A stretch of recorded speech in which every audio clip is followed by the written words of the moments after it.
Intercom wants more of the nice people visiting your website to give you money. So they took that little chat bubble in the corner of a website and packed it with automatic meeting booking, data capture on leads, conversational bots, and more. Intercom user Elegant Themes added Intercom to their site and now convert 25% of leads through live chat. Go to intercom.com/deals to jump on customer intent in the moment. Then see everything else Intercom can do. That's intercom.com/deals. Hey, welcome back. It's time for another episode of Sales Pipeline Radio. So grab your board. We're going to swim out into the sea of ideas with a couple of surfers there sitting at the beach somewhere sipping a cold one here, Matt Heinz. Well, if by cold one you mean seltzer water, then absolutely. We are hooked up here in the middle of a Thursday work day. Paul, how is it that we are this close? Summer is now almost officially over. It's unbelievable. It is. So my wife's birthday is this Saturday, which as a summer beach girl, she's always like, why is my birthday literally on the transition to fall? It's some cruel and unusual every year. It should just be in fall. Yeah. Yeah, I don't know. I don't know which day. I can never remember like which day is summer, which day is fall, or does it happen like at 1:35 on one day or something? Summer has fallen. That's all I'm going to tell you here. It feels that way here today. That is absolutely true. Well, appreciate everyone joining us on another episode of Sales Pipeline Radio here today. A very special episode. Remember back in the sitcom days when they would have you'd have a sitcom and then every once in a while they say, today on a very special episode of Sales Pipeline Radio. Absolutely. We have very special episode. We've featured Josh Baez a couple times in the past. We're going to have him again today to talk a little bit about making great plans and visions into a reality, which he is doing magic for our clients every day. So excited to have him here. Yes, Paul. And I hope he gets especially close to the microphone here because we want to hear every special word he has to say here. Yeah, so we've got a total hacked up system over here. I'm using my normal Blue Yeti. I have headphones on. He did not hear you say that. He is literally he can see you but cannot hear you. Okay. I'm lip reading right now. So I will remind him that he needs to get really close to the microphone when he uncomfortably close to the two of you sharing that microphone. We'll figure it out. And look, this is an amateur podcast, my friends. We have a professional producer, but on my side of the microphone, it is 100% amateur. So, we've never set the precedent. Yeah, no. Well, so speaking of that, if you're still listening, thank you for joining us today on Sales Pipeline Radio. We are joining you live on the Funnel Media Radio Network, as always, at 2:30 Eastern, 11:30 Pacific. For those of you listening during your work day, thank you very much for joining us. If you're listening on the podcast, whether this is your first episode or 200th episode, we appreciate having you. We have streaked by the 100,000 user level, and we continue to grow our audience. It is amazing and humbling, and I'm so thankful for everyone listening. So thank you very much for joining us. And if you want to catch up, or if you missed one someday and you want to listen to any other episodes, you can catch every episode of Sales Pipeline Radio, past, present, and future at salespipelineradio.com. We are featuring each week some of the best and brightest minds in B2B sales and marketing, and this week is no different on a very special episode of Sales Pipeline Radio. We have Josh Baez. He is a client engagement manager here at Heinz Marketing. He's been with us for over 4 years, which in and of itself is amazing, Josh. The fact that you have stuck with us and that you have not given up on this train. Been living in the IT closet all this time. Excited to have Josh here, and we've had Josh on the program before a couple times talking about a variety of topics. But what I want to do today is talk about the difference between 1,000-foot level and ground level, quite honestly. I think, and I was talking with a client about this the other day, there's so many frameworks. There's so much research out there about what you could do. There's benchmarks and frameworks and strategic guidance and lots of ideas of what campaigns can look like. When I was at Microsoft, we spent a lot of time writing PowerPoint decks, and you're not going to execute anything off a PowerPoint deck. Moving strategy into execution, moving vision into actual results requires a focus on the right work. And so I want to spend some time talking about that. And Josh, I know specifically with clients you've been working with, we've been refining this process. Talk a little bit about what it takes to take a good idea. An executive sponsor comes into the room, waves their arm, says, here's what you want to do. Your CMO comes in, has an idea. They leave and expect it to get published. They expect it to get executed. What does it take to do that well? First of all, Matt, thank you for having me on the third time. I'm officially a recurring guest. I'm a big SNL fan. A couple more times, you're going to be in a 5-timers club. We'll get you a jacket. We'll get you the whole deal. It'll be fine. Well, to answer your question, I think that the hardest part about turning strategy into tactics is really the fact that you really need to make sure that what you're doing can actually be implemented. It's one thing to just say like, oh, I want an ABM program, right? But then it's another thing to actually think through, well, what are the individual pieces that actually make up that ABM program, and how can we actually turn those pieces into executionable tactics? And so the way that we've started doing it, and this is a framework, like you said, it's constantly been refined over the years that I've been here and even before then. And I feel like we've come to a pretty good place with how we turn these strategies into more tactical things. One of them is that we like to build out the approach that we use. So based on, the theme or the concept that we're going for, understand, well, what's sales involvement in this? What's marketing's involvement in this? What are the different collaborative activities that each of the teams are doing? And then from there, we can then determine, okay, well, what makes sense here? Is it outbound marketing? Are we doing inbound marketing? Is this a direct mail play? Is this going to be a one-to-one sales approach play? And then from there, like, you can continue to kind of refine that and dig down deeper to really better understand, who's responsible for what. When are these different initiatives going to take place? And then from there, you can better determine your next steps. So I love that. I mean, there's a lot of moving parts, right, when you get to execution. And I think knowing what some of those are up front is really important to making them work. When you first started answering that, you talk about like having these grand visions and making sure that they're things you can execute. And I think sometimes up front, we don't necessarily know that, right? Mm-hmm. And I think, knowing we don't necessarily want to stifle the creative process. We don't want to stifle the brainstorming up front of saying like, what if we did this? What if we tried that? Yeah. Just because we don't yet know if we can execute it. But my question to you is not about how to brainstorm that. If you take an idea and sort of figure out how to execute it, if it doesn't work or it's too complicated or simply isn't possible, like what's that process, and how do you sort of create some realistic expectations with your client or with your boss on what could actually get implemented either at all or within profitable economics of the pipeline? I think that a lot of people typically come into a room for marketing and they have a list of campaign ideas, and that's great. Like, you can have as many ideas as you want. I don't care if you have 10, 20, 30. You can tell me as many ideas as you want, but when it comes time to actually turn those into a plan, like, we need to really focus up. And I think that the way that you do that is you understand where's the low-hanging fruit. What opportunities do we have now that we can utilize and make the most of now? Okay, you have an email marketing program. Well, then outbound email sounds like a good way to do it. If you don't have a retargeting system, for example, maybe retargeting isn't in phase one, but it's something that you guys can work towards. So I think that it's a matter of understanding and acknowledging what can you do now and being okay with the fact that you might not be able to do something that you want to do in the next 30 days, but you can work towards that for the next 60 or 90. Talking today on Sales Pipeline Radio with Heinz Marketing Client Engagement Manager Josh Baez. He is a plant dad. He is a Death Cab for Cutie super fan. And we're talking about how to take things from strategy into execution. The other element in doing that is time, right? So you can have your CEO, your CMO come into the room, wave arms, say, this is why I want to try this. I want to get this out there. Let's get this focus done. Let's get this done. Things never happen as fast as sometimes we want them to. I mean, even internally, get a little more sophisticated in how we manage Heinz Marketing. Now I am the client, and I'm like, why does it take this long?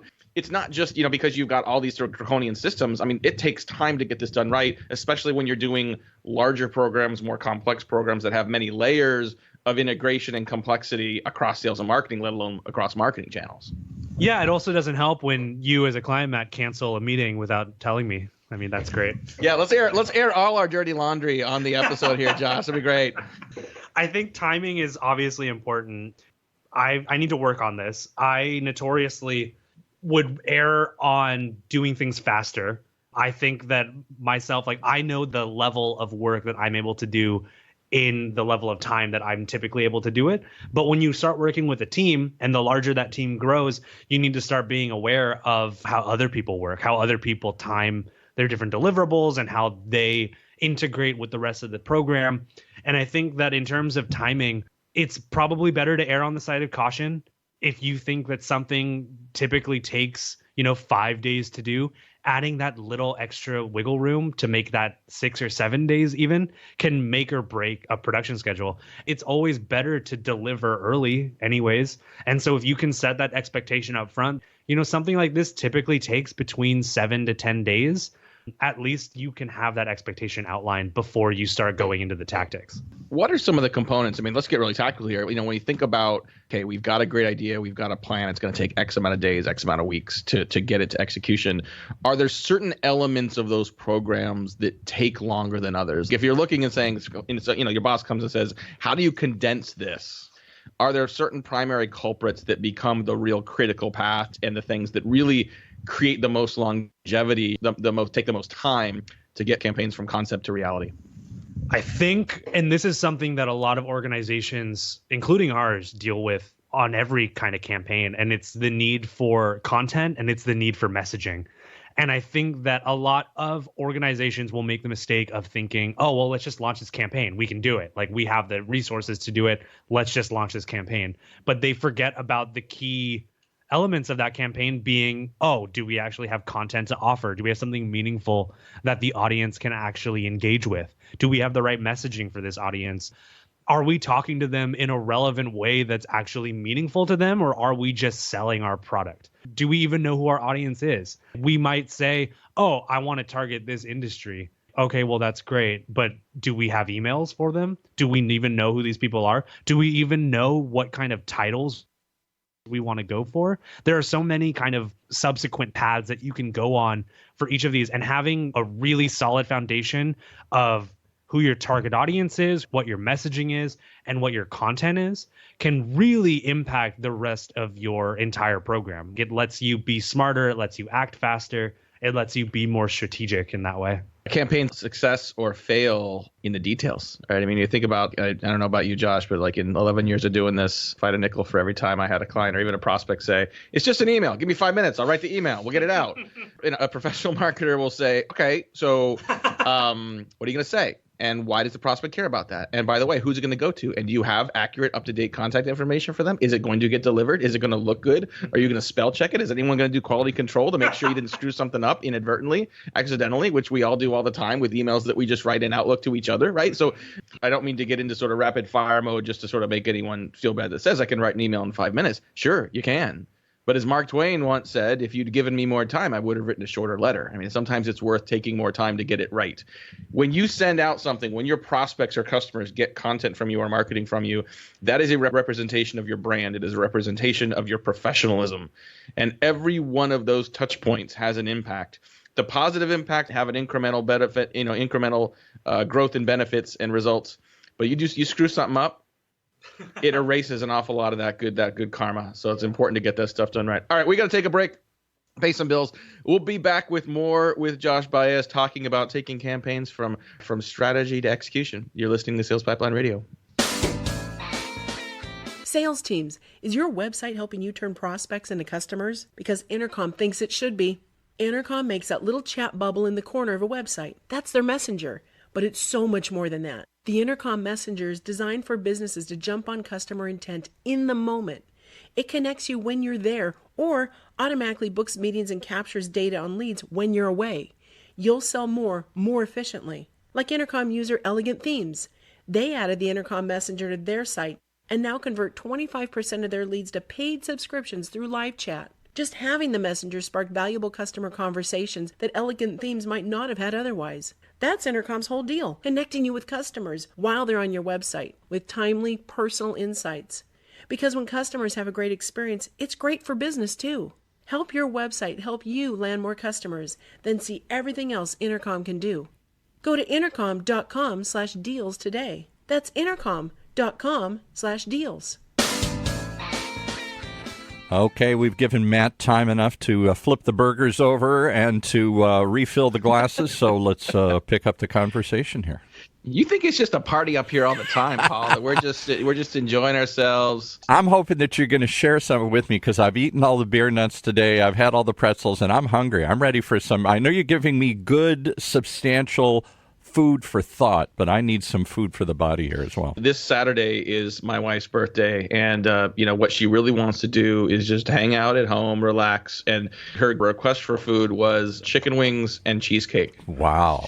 So we're doing chicken wings and cheesecake on Saturday, and then I'm basically just going to run all day on Sunday, basically just to sort of get that back out of my system. There you go. All right. Well, thanks again for joining us, coming back to us on Sales Pipeline Radio. We've got Josh Baez today. He's our client engagement manager here at Heinz Marketing. We're talking about moving programs from idea and strategy into execution. We've been talking about doing it the right way, taking the time to think through all the details. And it's one thing to say, okay, I'm sending an email out, right? And you could say, okay, we are sending an email next. That is one channel and maybe one piece of communication. So getting that right and checking all the boxes there to get that right and do it well is one thing. But what if we're talking about a body of work campaign? What if we're talking about various channels that are integrated together? How do you actually coordinate the orchestration of all those different channels together just within marketing? And we'll talk about sales and marketing collaboration here in a second, but just within marketing channels, what are some of your best practices for getting that coordinated and orchestrated well? Yeah, it's tough. It's not an easy orchestration to do. I think that with marketing teams, there needs to be, everyone knows about the sales and marketing alignment need, but there's an even greater need for the people within the own marketing organization to be aligned. If there's even one person who's a little bit ambiguous on what they're doing and why they're doing it, it can cause a whole kind of like spiraling effect on the team, on the program. And so having that upfront communication and alignment is really key for that, making sure that people understand what they're working on, what they're responsible for, how the tactics that they're planning play a role in the larger program. That stuff is really important, and it helps to orchestrate that. When you build it all out, you say, okay, well, we want these marketing touches to go here, and we want these inbound touches to go here, and we want these direct mail pieces to launch on these dates. And if you can build a grander picture of everything that's going on in marketing, you'll have a much easier time not only making sure that your team is aligned, but when it comes time to eventually communicate that stuff outside of the marketing organization, you'll also be able to more easily show the work that you're doing in a more meaningful way. And there's a wide variety of tools that you can use to sort of drive that level of orchestration. I think, one thing that we've developed internally is what we affectionately calls it the purple grid. It is basically a really complicated spreadsheet that looks at sort of audiences and channels and campaign flights. It actually ends up being a very, very useful tool for being able to understand what's happening when, for not only for clients and others internally to see it, but also to make adjustments, right? As things, things take longer, things go earlier. This part worked really well, so let's keep it going. If anyone would like to see a copy of the purple grid, just email us. I mean, you could literally just email Josh, Josh at HeinzMarketing.com. We'll, I'm just inventing this right now. We'll get a redacted version of the purple grid for you to check out. So there's campaign coordination across multiple channels, and then there's coordination with the sales organization. So even if you don't have like a whole bunch of marketing channels going, I think this is the piece a lot of companies just either forget or miss or just aren't willing to even get into. I don't think of sales as a marketing channel, but your prospect isn't thinking, well, this is my sales time, this is my marketing time, and so it's okay that the message is different.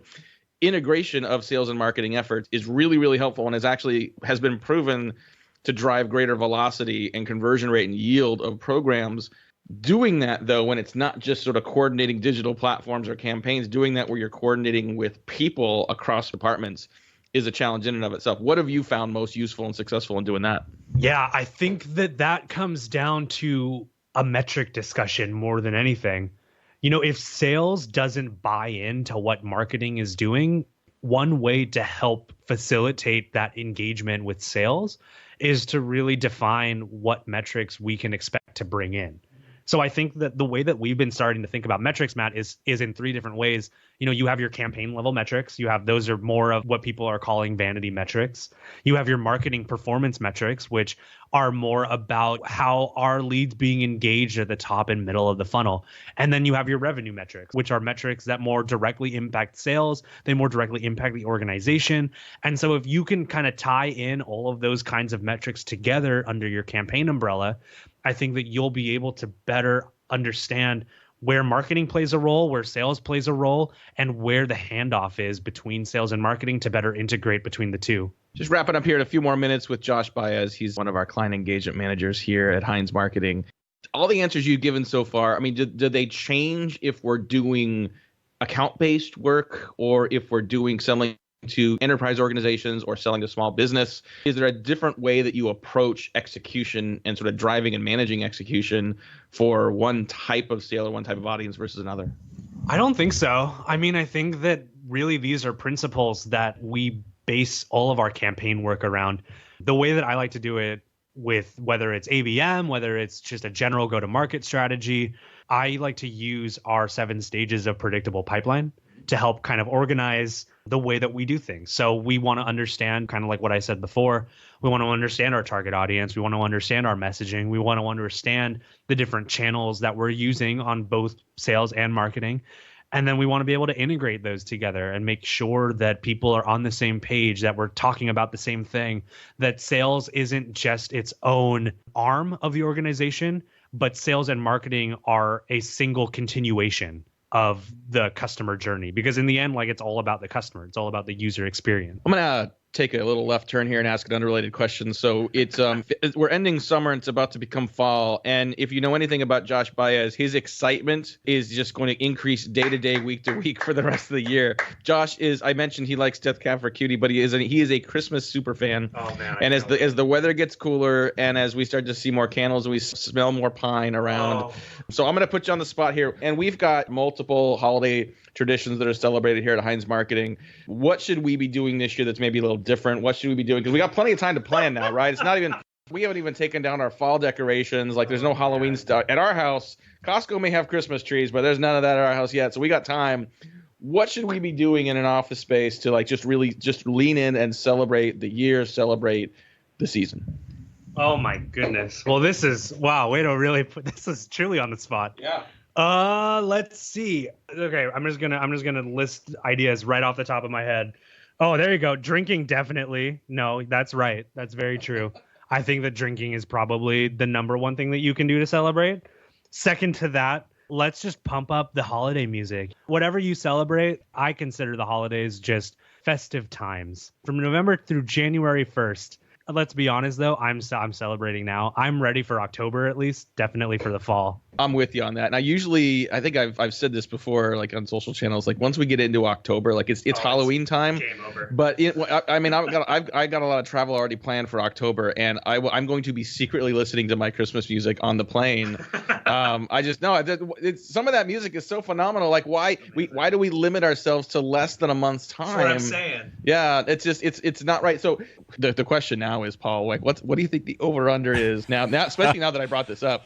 What's the over-under on when Josh is going to haul the office Christmas tree out and get it set up? I think it's coming sooner than you think now here. I think you just opened the door. Well, you know, it's Pacific time. Like, we always record this at 11:30, so it's lunchtime. So I think I know what Josh might be doing on his lunch break today. Yeah, I think so. I just want to shoot you guys, though, because I kill myself every time the music starts too early. It should be a law that said it can't start until after Thanksgiving. But they started right. so. I'm not quite where Josh is, where I'm not going to make everyone else listen to Jingle Bells in October. But if I want to sit in 16D on the way back from wherever right. and put on my headphones and just expose it to myself. You do it. You watch Charlie Brown's Christmas all you want beforehand. Just don't force us to do it here. You be you. All right. Speaking of you, thank you for listening to a very special episode of Sales Pipeline Radio. If you like this conversation. A Christmas episode early. Yeah. Yeah. No. In all seriousness, I think we're some really, really good feedback and advice from Josh on just being really focused and operational and being intentional and being realistic about how to execute programs. And if you'd like to share this with other colleagues on your team, if you'd like to force your CMO to listen to this to understand why things take some time, you will find the replay of this episode at salespipelineradio.com in a couple days. And next week, we'll have an edited transcript of this up on Heinz Marketing as well. Got a lot of great guests coming up over the next few weeks, so make sure you continue to join us. But until then, from my great producer, Paul, this is Matt Heinz. Thanks for joining us for another episode of Sales Pipeline Radio. Well, ho, ho, ho, you've been listening to another episode of Sales Pipeline Radio. It's Christmas in September on the Funnel Radio Network.